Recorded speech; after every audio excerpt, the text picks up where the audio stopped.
Selamat pagi, perkenalkan nama saya Leonardo Parningotan Sombing. Saya sebagai mahasiswa Fakultas Hukum Universitas Nasional dengan NPM 233300516086. Kali ini saya akan membahas mengenai subjek hukum internasional. Ini merupakan penilaian dari tugas 2 hukum internasional R01 yang dimana dosen pengampu adalah Bapak Ogian Hafiz Juanda, SH, LLM, CLA, CPRB, CML, CME, CMLC. Secara definisi, subjek hukum internasional adalah pihak yang memiliki hak dan kewajiban di bawah hukum internasional serta dapat terlibat dalam hubungan antar negara dan entitas lainnya. Subjek hukum internasional dibagi menjadi 8. Yang pertama adalah negara. Negara adalah subjek hukum internasional yang penuh dan paling utama dan memiliki kewenangan terbesar sebagai subjek hukum internasional. Berdasarkan pasal 1 Konvensi Montevideo tahun 1933, sebuah negara harus memenuhi syarat-syarat seperti memiliki wilayah tertentu, memiliki penduduk yang tetap, memiliki pemerintahan yang sah dan berdaulat, serta memiliki kemampuan untuk menjalin hubungan internasional dengan negara lain. Yang kedua, adanya organisasi pembebasan atau bangsa yang memperjuangkan haknya. Seperti yang diketahui, bangsa yang memperjuangkan haknya adalah suatu bangsa yang berjuang memperoleh kemerdekaan melawan negara asing yang menjajahnya. Baru yang ketiga ada individu. Manusia sebagai individu juga termasuk dalam subjek hukum internasional. Dalam perjanjian Versailles tahun 1919, terdapat sejumlah pasal yang memungkinkan individu untuk mengajukan perkara ke hadapan Mahkamah Arbitrase Internasional. Selain itu, pengakuan hukum internasional terhadap individu sebagai subjek hukum internasional terbatas pada dimungkinkannya individu dituntut di depan pengadilan internasional untuk bertanggung jawab secara pribadi atas namanya sendiri terhadap kejahatan internasional yang telah dilakukannya. Baru yang keempat ada International Non-Government Organization atau INGO. Bagi beberapa pakar menganut aliran luas atau INGO, atau ada juga yang menyebutnya sebagai organisasi privat internasional, adalah bagian dari apa yang disebut organisasi internasional. Misalnya seperti Save the Children, Amnesty International, Human Rights, dan sebagainya. Yang kelima ada perusahaan transnasional. Perusahaan transnasional adalah perusahaan yang didirikan di suatu negara tetapi berpotensi di berbagai negara.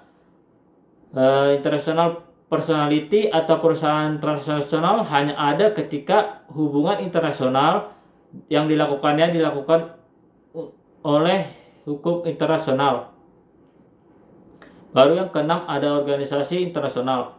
Klasifikasi organisasi internasional dibagi menjadi 3 klasifikasi. Yang pertama ada organisasi internasional.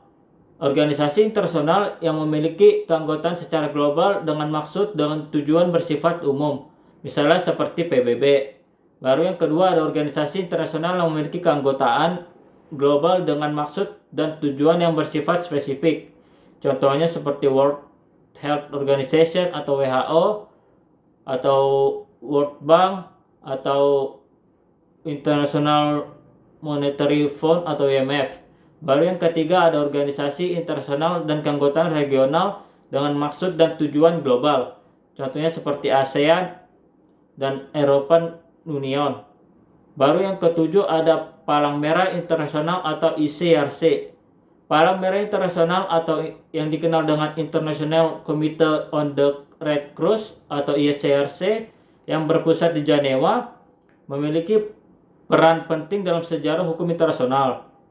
Sebagai subjek hukum, ICRC memiliki ruang lingkup terbatas, namun kedudukannya diperkuat oleh perjanjian dan konvensi internasional dengan misi kemanusiaan. ICRC harus berpotensi secara independen tanpa intervensi dari negara manapun. Pada intinya, ICRC hanya bergerak di bidang kemanusiaan dan memberikan perlindungan terhadap korban perang, baik secara skala domestik maupun skala internasional. Baru yang ke-8 ada belligerent atau pemberontak. Kelompok pemberontak atau belligerent muncul akibat dari masalah dalam negeri yang terjadi di sebuah negara. yang dilakukan oleh sekelompok orang yang melawan pemerintahan yang sedang berkuasa. Beligeran atau pemberontak dapat menjadi subjek hukum internasional jika memenuhi unsur sebagai berikut.